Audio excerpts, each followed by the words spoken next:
অনলাইনে আয়কর রিটার্ন দাখিল ১৬ লাখ ছাড়ালো। শাহজালাল ভূঁইয়া উজ্জ্বলের প্রতিবেদনে দেখুন বিস্তারিত।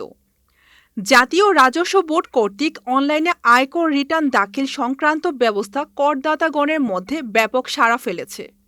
সম্মানিত করদাতাদের চাহিদা ও মতামতের ভিত্তিতে অনলাইনে রিটার্ন দাখিল প্রক্রিয়া ক্রমসহজীকরণ ও অধিকতর করদাতা বান্ধবকরণের ফলে ইতোমধ্যে এই বছর ১৬ লাখের বেশি করদাতা অনলাইনে রিটার্ন দাখিল করেছেন এবং ২০ লাখেরও বেশি করদাতা ই রিটার্নের জন্য রেজিস্ট্রেশন সম্পন্ন করেছেন।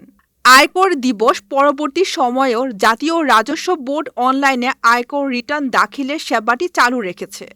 সেই সাথে রিটার্ন দাখিলের পর করদাতা কর্তৃক রিটার্নে কোনো ভুল ত্রুটি পরিলক্ষিত হলে আয়কর আইন ২০২৩ এর ১৮০(১) ধারা মোতাবেক মূল রিটার্ন দাখিলের ১৮০ দিনের মধ্যে ১৮০(২) ধারায় ঘরে বসেই সহজে অনলাইনে সংশোধিত রিটার্ন দাখিল করতে পারছেন। অদ্যাবধি ৭,২২৫ জন করদাতা অনলাইনে সংশোধিত রিটার্ন দাখিল করেছেন।